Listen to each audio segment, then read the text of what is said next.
हे guys यार, welcome back to the video. तो guys यार, आज की वाली वीडियो में हम बात करने वाले हैं बायोलॉजी का फर्स्ट चैप्टर, जो कि cell cycle and cell division. चलिए गाइस, इसी वीडियो में इस पूरे चैप्टर को एंड कर देते हैं और जितने इंपॉर्टेंट क्वेश्चंस जो कि बोर्ड एग्जाम में आ सकते हैं सब गाइस मैं डिस्कस कर लूँगा एक ही वीडियो में। चलिए स्टार्ट करते हैं वीडियो को बिना किसी देरी के। गाइस यार, सबसे पहला चैप्टर है तो इसमें काफ़ी सारी चीज़ें इंटरेस्टिंग और इम्पॉर्टेंट भी हैं, ठीक है। साथ साथ में जो ये पूरा चैप्टर है ये क्रोमोसोम पर ही घूमेगा। तो क्रोमोसोम वाला एक अलग से भी चैप्टर है जिसमें थोड़ी सी बातें बताई गई हैं क्रोमोसोम के बारे में कि क्रोमोसोम में क्या क्या चीज़ें होती हैं, उसका न्यूक्लियोसोम, न्यूक्लियोटाइड सब कुछ बताया गया है, ठीक है। डीएनए के बारे में बताया गया, उसको हम किसी और वीडियो में या फिर इसके बाद वाली वीडियो में डिस्कस करेंगे। अभी हम सिंपल समझ लेते हैं एक सेल डिवाइड कैसे होता है और सेल का साइकिल क्या होता है।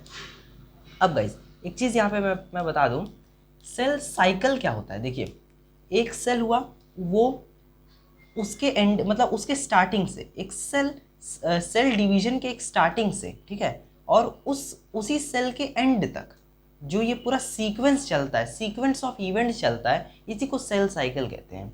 अब सेल साइकिल में कुछ मतलब फेजेस होते हैं। पहला फेज जो होता है उसको कहते हैं इंटरफेज। देखिए मैंने यहाँ पे लिखा हुआ है इंटरफेज। इंटरफेज क्या होता है?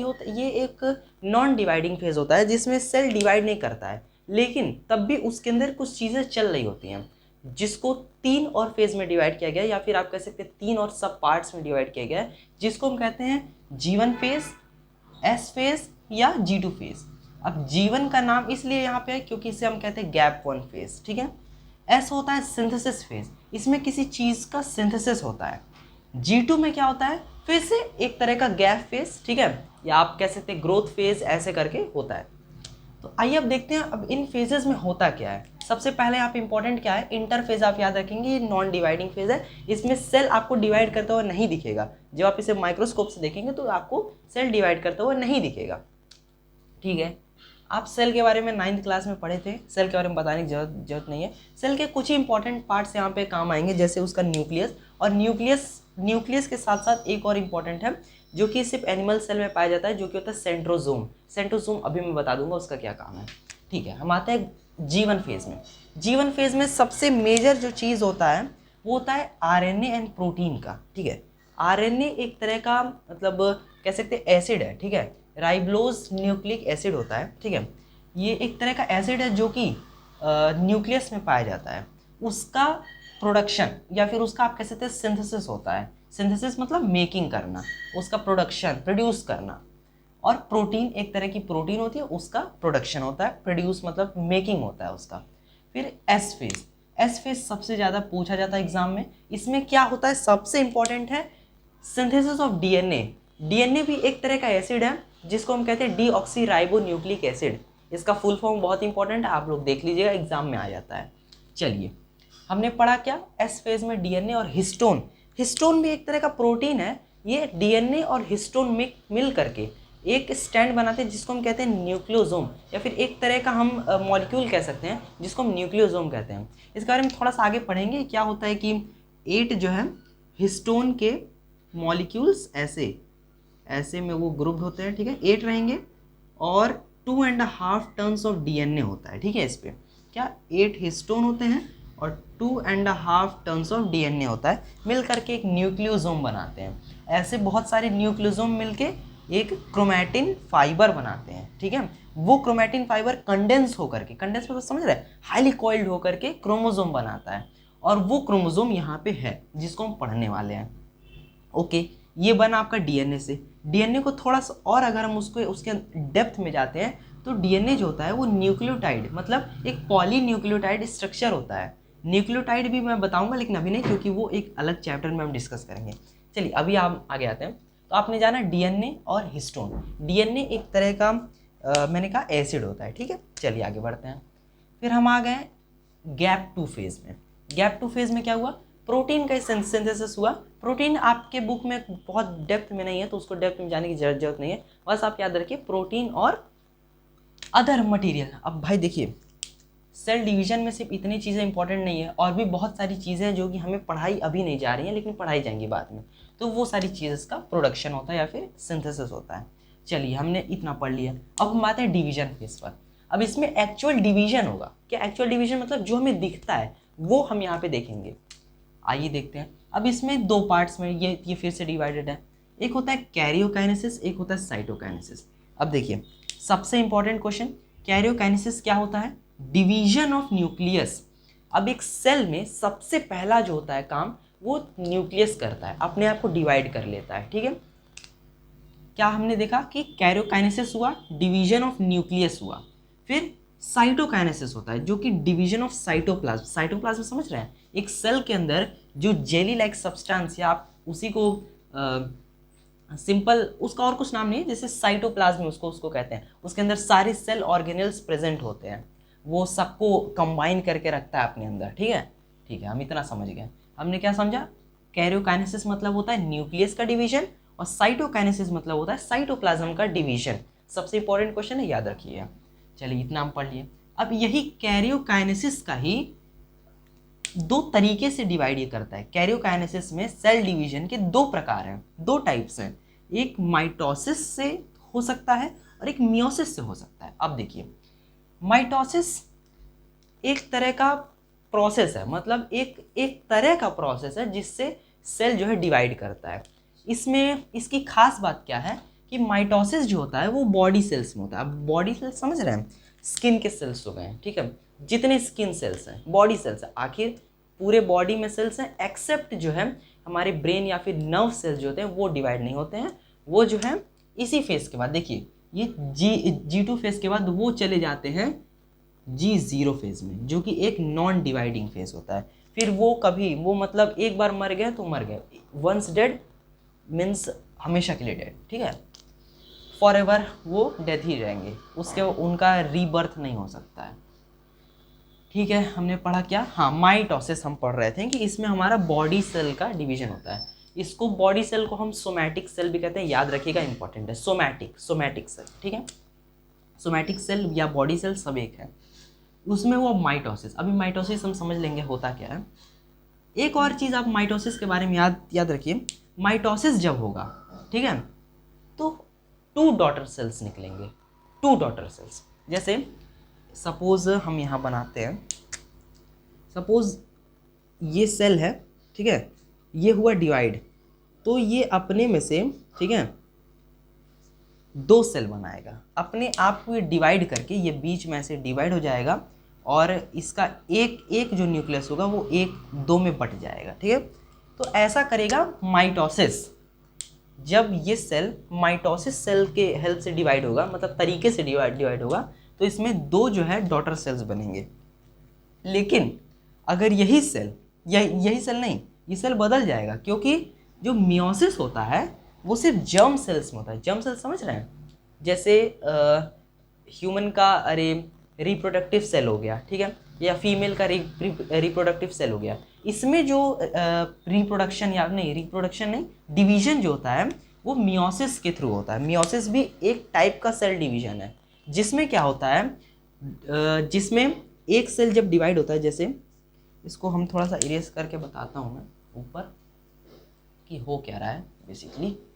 देखिए, इसको अगर हम यहाँ से डिवाइड कर दें बोर्ड को, तो देखिए ये एक पेरेंट सेल था, ये जब डिवाइड हुआ तो दो डॉटर सेल्स बने, किसमें? माइटोसिस में। लेकिन मियोसिस में क्या होता है, यही जो पेरेंट सेल है ये 4 डॉटर सेल्स में डिवाइड हो जाता है, 4 में। और उससे भी ज़्यादा खास बात क्या है, देखिए यहाँ पे हुए 2 और यहाँ पे 4 डॉटर सेल्स।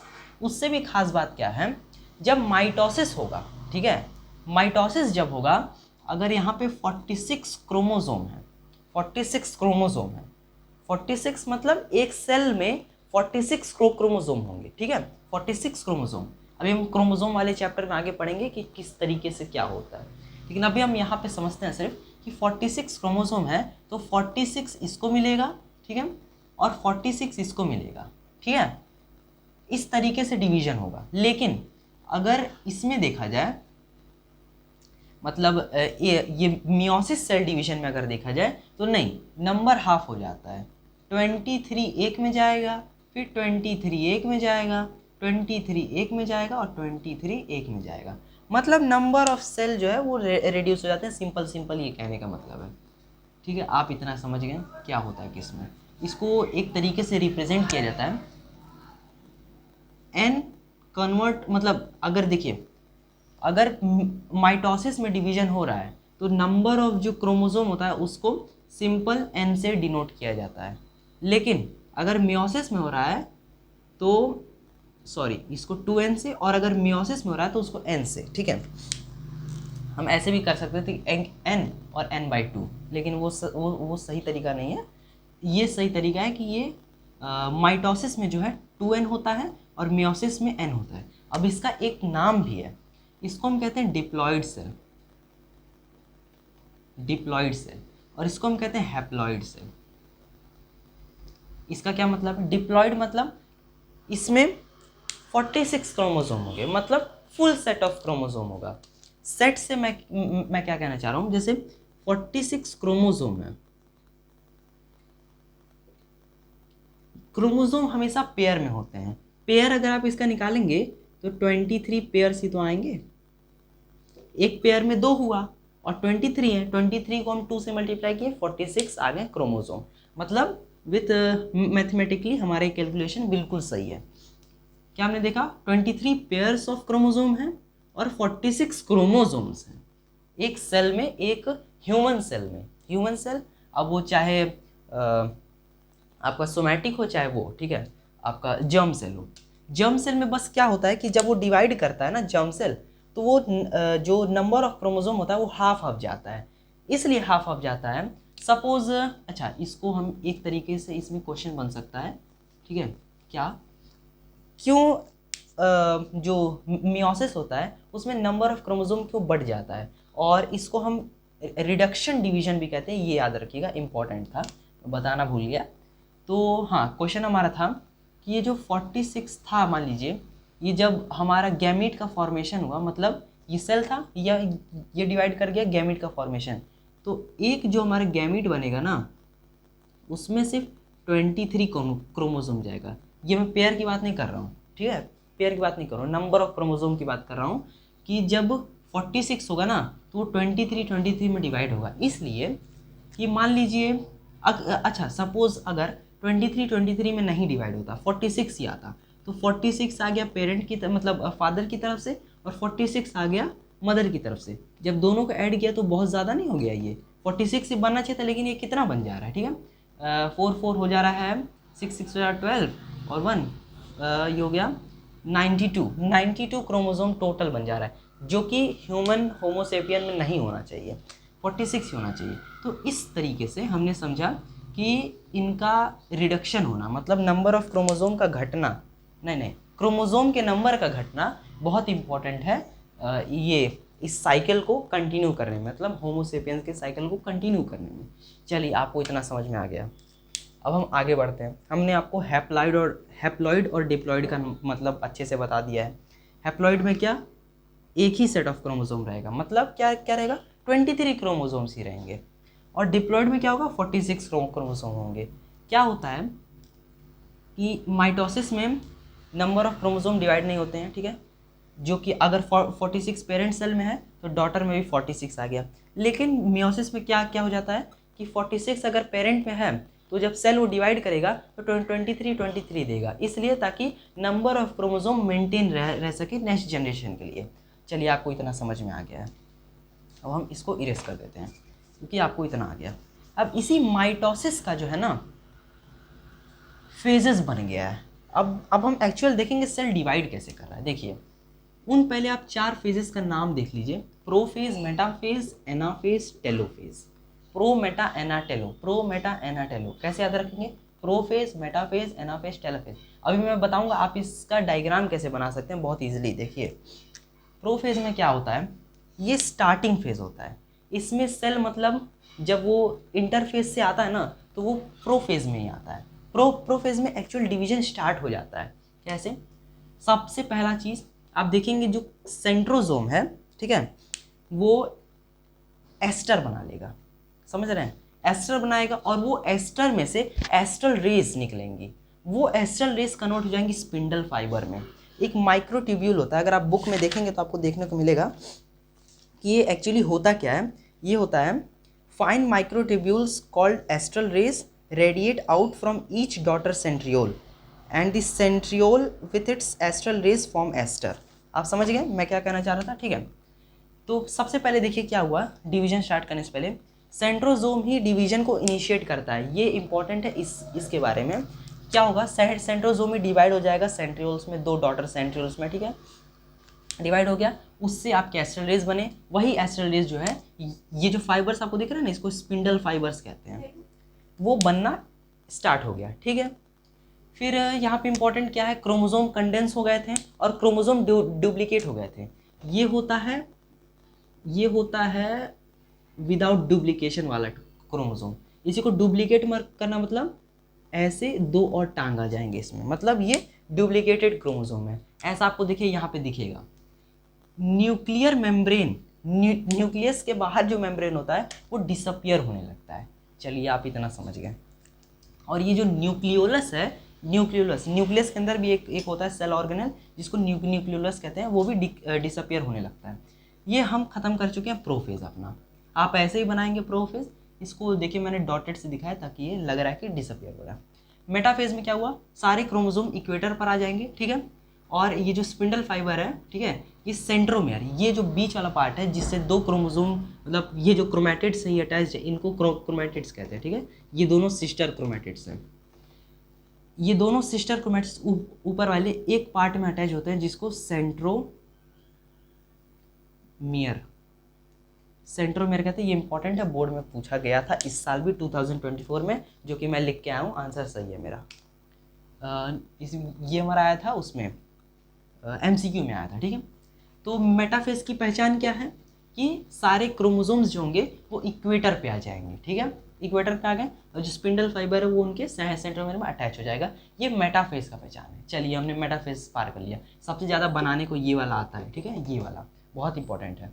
फिर एनाफेज में आते हैं। एनाफेज में देखिए आपको देख के पता चल जाएगा, ये हल्का हल्का फरो का फॉर्मेशन हो जाएगा, मतलब गड्ढा हल्का देखिए लग रहा है। और इसका मेन जो मतलब आप कैसे रिकॉग्नाइज करेंगे वो क्या होता है, जो सिस्टर क्रोमैटिड्स जो होते हैं वो मूव करने लगते हैं टुवर्ड्स द पोल। देखिए अपने अपने पोल के साइड में, ये इधर मूव कर रहा है, ये इधर मूव कर रहा है। देखिए क्या हुआ, 4 क्रोमोसोम थे, ठीक है, और कितने क्रोमैटिड्स बन गए, 8, 1 2 3 4 5 6 7 8 क्रोमैटिड्स में डिवाइड हो गया। चलिए हमने एनाफेज समझ लिया। एनाफेज में इंपॉर्टेंट क्या था, ये chromosome towards the pole, chromatids towards the pole move कर रहे हैं और एक फरो का फॉर्मेशन हो गया है, ठीक है, हमने इतना समझ लिया। टेलो में क्या होता है, जस्ट रिवर्स, प्रो का जस्ट रिवर्स होता है टेलोफेज। टेलोफेज में सब कुछ वापस आने लगेगा, ये थोड़ा सा और बन जाएगा और कुछ समय बाद आप देखेंगे क्या होगा कि ये अपना इधर बना लेगा, ये अपना इधर बना लेगा। ये मैं बात कर रहा हूँ बहुत बाद वाले टेलोफेज की, या फिर समझिए कि यहाँ सेल डिवाइड हो चुका है, ठीक है। लेकिन अगर मैं यहाँ पे टेलोफेज लिखा हूँ तो मुझे ये टेलोफेज जैसा ही बनाना पड़ेगा, ठीक है। ये टेलोफेज था। इसमें देखिए न्यूक्लियर मेम्ब्रेन वापस आ गया, फिर आपके ये जो एस्ट्रल रेज है ये डिसअपियर होने लगे, ये जो डुप्लीकेटेड क्रोमोसोम था ये फिर से अनकॉइल होने लगा, ठीक है, और क्रोमैटिन फाइबर बनने लगा। तो ये सारी चीज़ें टेलोफेज में आ गई। हमने सीख लिया चारों फेजेस। मियोसिस के भी फेजेस होते हैं लेकिन वो इंपॉर्टेंट भी नहीं है, ठीक है। मियोसिस 1 मियोसिस 2 ऐसे करके फेजेस होते हैं, वो हमारे सिलेबस में नहीं है, उससे हमें पढ़ना नहीं है। पढ़ना क्या होता है important, crossing over. Crossing over में क्या होता है, देखिए ये 2 क्रोमोसोम है, एक आया पेरेंट, मतलब देखिए दोनों पेरेंट्स की तरफ से आए, एक होता है पैटर्नल, एक होता है मैटरनल। मैटरनल मतलब जो मदर की तरफ से आया है, पैटर्नल जो मतलब फादर की तरफ से आया। सपोज ये वाला फादर की तरफ से आया है, ये वाला मदर की तरफ से आया है।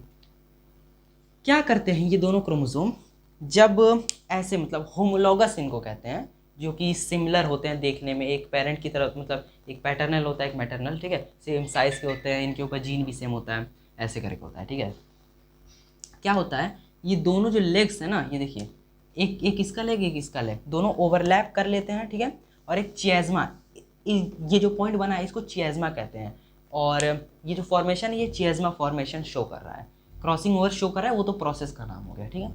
अब क्या होगा, इसका देखिए ये इसका इतना जीन इसमें चला गया और इसका वाला जो था वो इसमें चला गया। समझ रहे हैं क्या हुआ, मतलब जीन का एक्सचेंज हो गया। एक्सचेंज जब हो जाता है तो वो एक चीज़ को जो लेड करता है उसको हम कहते हैं वेरिएशन, जिससे वेरिएशन आता है। जो सिबलिंग्स होते हैं वो देखिए एक जैसे नहीं दिखते बहुत सारी केसेस में, मतलब 90% केसेस में एक जैसे नहीं दिखते हैं।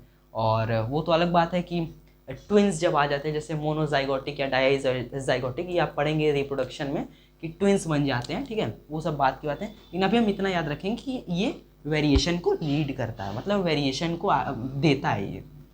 फिर हमने क्रॉसिंग ओवर पढ़ लिया, ठीक है। अब इम्पॉर्टेंट है एक चीज़ और, एनिमल सेल में, ठीक है, एनिमल सेल में आप कैसे पहचानेंगे ये एनिमल सेल है। पहली बात तो उसमें सेंट्रियोल होगा या सेंट्रोजोम होगा, ठीक है, और इसमें कोई भी सेल वॉल नहीं होगा। और जो जो इसमें डिवीजन होता है वो फरो की हेल्प से होता है। फरो मतलब गड्ढे बनने लगते हैं बीच में से, ठीक है, क्लीवेज बनने लगता है। और जो हमारा प्लांट सेल होता है उसमें जो डिवीजन होता है वो आपका सेल प्लेट की हेल्प से होता है, मतलब बीच में सेल प्लेट बनने लगेगा। अब पूछेगा ये बताइए ये कैसे रे प्लांट सेल है, आप बताएंगे कि इसमें सेल वॉल प्रेजेंट है। चलिए, इससे हमारा पूरा चैप्टर हो सकता है ख़त्म, हो गया ख़त्म।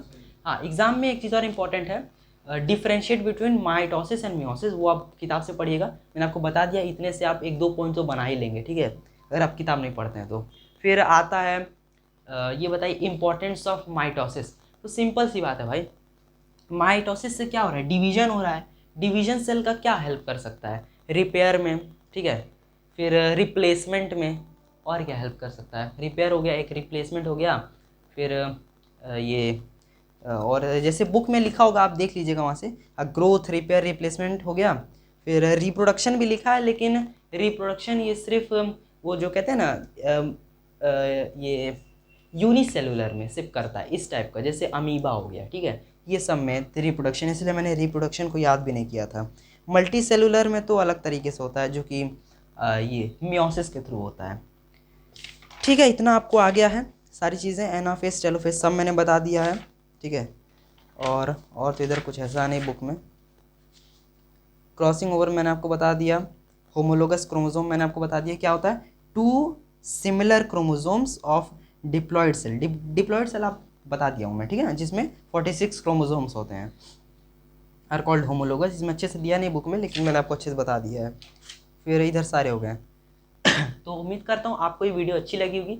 अच्छी लगी तो लाइक कर दीजिएगा, और आप कमेंट में बता सकते हैं नेक्स्ट चैप्टर किस को होना चाहिए, फिजिक्स, केमिस्ट्री या बायो, क्योंकि मैं तीनों सब्जेक्ट के एक चैप्टर अपलोड कर चुका हूँ, जो कि तीनों के फर्स्ट चैप्टर है। तो अगला आप बता दीजिएगा, या फिर अगर अदर कोई सब्जेक्ट लाइक हिस्ट्री, ज्योग्राफी, तो वो सब भी आप लोग बता सकते हैं। चलिए मिलते हैं नेक्स्ट वीडियो में, तब तक के लिए गुड बाय।